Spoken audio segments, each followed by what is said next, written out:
Split and একটা এমন সমস্যা যাতে আমি ৩ বছর সাফার করেছি এবং যার জন্য কিন্তু আমার এরকম লম্বা চুলকেও কেটে ছোট করতে হয়েছিল। কিন্তু এখন আমার চুল অনেক হেলদি আর এখন আমার চুলে কোনো স্প্লিট এন্ড নেই। তো হ্যালো সবাইকে, কেমন আছো তোমরা? আশা করি আমার পরিবারের সবাই খুব সুস্থ আছে এবং খুব হ্যাপি আছে। তো আজকে ভিডিওতে আমি বলবো স্প্লিট এন্ড কেন হয়, এর থেকে আমরা কি করে রিকভার করব এবং রিকভার করার পরেও আমাদের কি কি স্টেপ ফলো করতে হবে যাতে ফিউচারে আর আমাদের স্প্লিট এন্ড না হয়। আমার মনে হয় চুলের সব থেকে বড় প্রবলেম হচ্ছে স্প্লিট এন্ড, আর ম্যাক্সিমাম মেয়েদেরই এই প্রবলেমটা কিন্তু ফেস করতে হয় এবং তারা জানে না যে স্প্লিট এন্ড থেকে তারা কি করে রিকভার করবে। এমনকি আমি নিজেও জানতাম না যে স্প্লিট এন্ডটা আমরা পুরোপুরি কি করে সারাবো। তার জন্যই কিন্তু আমার ৩ বছর লেগেছিল এই স্প্লিট এন্ডটাকে ঠিক করতে। বাট আমি আজকে বলবো খুব সহজেই কিভাবে তোমরা এই স্প্লিট এন্ড থেকে মুক্তি পাবে। স্প্লিট এন্ডও কিন্তু আবার নানান রকমের হয়ে থাকে। কখনো দেখবে চুলের ঠিক এইরকম ২-৩টে ভাগ হয়ে যায়, আবার কখনো দেখবে একটা সাদা ডট হয়ে যায়। স্প্লিট এন্ডের একটা বাজে দিক হচ্ছে তোমার চুলের কিন্তু গ্রোথ থেমে থাকবে না। মানে তুমি যদি কোনো হেয়ার গ্রোথ অয়েল ব্যবহার করো বা তুমি কোনো হেয়ার গ্রোথ মাস্ক ব্যবহার করছো, কিসের জন্য? তোমার চুলটাকে বড় করার জন্য।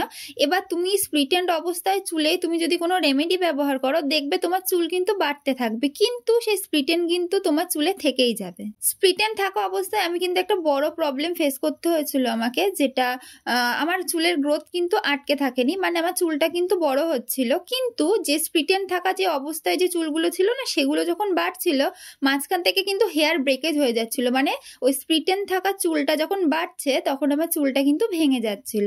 তাই এই স্প্লিট এন্ড যদি আমরা ঠিক না করি তাহলে কি হবে, চুলে হেয়ার ব্রেকেজের প্রবলেম হবে। স্প্লিট এন্ডও কিন্তু বিভিন্ন কারণে হয়ে থাকে। যদি আমরা চুলে কোনো হিট ট্রিটমেন্ট দিই তাহলে হয়ে থাকে, বা তুমি যদি চুলটাকে কোনো রাফ ভাবে যদি কিছু করো তার জন্য কিন্তু স্প্লিট এন্ড হয়ে থাকে। তাছাড়া তুমি যদি চুলে কোনো প্রকার ধরো কালারিং করো বা কেমিক্যাল কোনো ট্রিটমেন্ট করো তাহলেও কিন্তু স্প্লিট এন্ড দেখা যেতে পারে। আবার নিয়মিতভাবে যদি আমরা মাথাতে তেল না দিই তাহলেও কিন্তু স্প্লিট এন্ডের সমস্যাটা হয়ে থাকে। আমাদের চুলে যদি দীর্ঘদিন ধরে আমরা যদি কোনো ডিপ কন্ডিশন না করি তাহলেও কিন্তু এই স্প্লিট এন্ড হয়ে থাকে। মানে শুধু একবার ভাবো, একটা বড় ধরনের প্রবলেম স্প্লিট এন্ড, কিন্তু হয় কি ছোট্ট ছোট্ট কিছু কারণে না। তাই আমাদের কি করতে হবে, এই কারণগুলোর দিকে কিন্তু নজর দিতে হবে। স্প্লিট এন্ড হওয়ার কিন্তু মেজর আর একটা প্রবলেম হচ্ছে রেগুলার ভাবে চুলে ট্রিম না করা। তাহলে স্প্লিট এন্ড হলে স্প্লিট এন্ড ঠিক করব কি করে? না, স্প্লিট এন্ড ঠিক করার একটাই উপায় হচ্ছে স্প্লিট এন্ড হওয়া চুলগুলোকে কেটে ফেলা। এবার দেখো, তোমার চুলে যদি অল্প পরিমাণে স্প্লিট এন্ড হয় তাহলে তুমি কি করবে, চুলে ছোট ছোট এরকম ভাবে সেকশন নেবে চুলের, এবং যে চুলগুলোতে দেখবে স্প্লিট এন্ড হয়েছে সেগুলো কিন্তু তুমি একটা কাঁচি নিয়ে কেটে ফেলবে। আর তোমার যদি আমার মতন এরকম প্রচুর পরিমাণে স্প্লিট এন্ড হয়ে থাকে তাহলে আমি বলবো যে চুলের লেন্থটাকে ছোট করে নাও। দেখো, যে সমস্ত মেয়েরা চায় যে লম্বা চুল, তারা কিন্তু কখনোই চাইবে না যে তাদের চুলটা কেটে ছোট করতে। কারণ দেখো, আমার লম্বা চুল পছন্দ এবং আমি কিন্তু অনেকভাবে চেষ্টা করেছি, আমি প্রচুর রেমেডি ট্রাই করেছি, আমি অনেক কিছু অ্যাপ্লাই করেছি। হ্যাঁ, আমি অনেক কিছু ব্যবহার করে আমি একটা জিনিস বুঝতে পেরেছি যে স্প্লিট এন্ড হওয়া চুল কিন্তু কোনোভাবে কোনো কিছু করেই কিন্তু সেগুলোকে ঠিক করা সম্ভব নয়। দেখো, যখন আমার স্প্লিট এন্ড হয়েছিল আমি কিন্তু খুব করে চেয়েছিলাম যে আমি চুল কটাকে ঠিক রাখতে, মানে আমার চুলের যে লেন্থটা ছিল সেটা যাতে খুব ছোট না হয়। হ্যাঁ,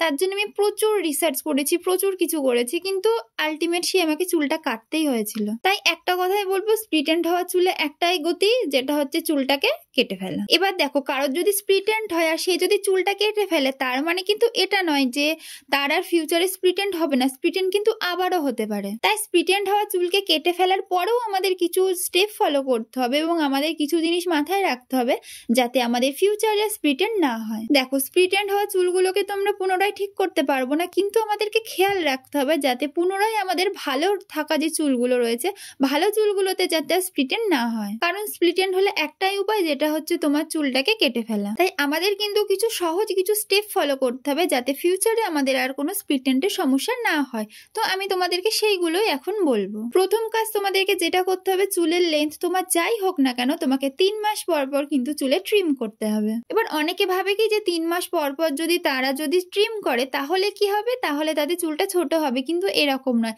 ট্রিম করা মানে কি, একদম ছোট্ট, ঠিক এই অল্প একটুখানি চুল কেটে ফেলা। এবং আর একটা জিনিস তোমাদেরকে করতে হবে, প্রত্যেক মাসে একটা ডেট ফিক্স করে রেখে দেবে এবং একটা প্রোটিন হেয়ার মাস্ক ব্যবহার করবে। তাছাড়া কিন্তু প্রত্যেক সপ্তাহে অ্যালোভেরা আর নারকেল তেল মিক্স করে, আমি যেটা তোমাদেরকে এর আগেও বলেছি, ওটা কিন্তু ব্যবহার করা এখন থেকেই শুরু করে দাও। আর একটা জিনিস করতে হবে, মাথাতে খুব ভালো করে তেল অ্যাপ্লাই করতে হবে। আচ্ছা, এবার আমার অভিজ্ঞতা থেকে আরেকটা জিনিস বলি যেটা স্প্লিট-এন্ড সারাতে আমাকে খুব হেল্প করেছে, যেটা হচ্ছে অলিভ অয়েল। মানে অলিভ অয়েল এতটা ভালো আর খুবই লাইট অয়েল, তো তাই একদম কিন্তু খুব ভালো কাজ করে। তাই আমি বলবো, যদি তোমরা চাও যে স্প্লিট-এন্ড পুনরায় না হোক এবং চুলটা খুব ভালো থাকুক, তাহলে আমি বলবো কি যে একটু টাকা খরচ করে একটা অলিভ অয়েল, ভালো ব্র্যান্ড দেখে একটা অলিভ অয়েল কিনে নাও। নারকেল তেলের থেকে একটু দাম বেশি, হয়তো 150 টাকা বা 200 টাকার মধ্যে হয়ে যাবে, তাই আমি বলবো কি একটা অলিভ অয়েল কিনে নিও। কারণ আমারও কিন্তু এই স্প্লিট-এন্ডের সমস্যাটা ঠিক করতে অলিভ অয়েল দিয়ে আমি খুব উপকার পেয়েছি, তাই আমি তোমাদেরকে বলবো যে একটা অলিভ অয়েল কিন্তু কিনে নিও। আমি কিন্তু যে কথাগুলো বললাম এগুলো কিন্তু আমার জীবনে ঘটে যাওয়া স্প্লিট-এন্ডের এই প্রবলেম নিয়ে আমি বললাম।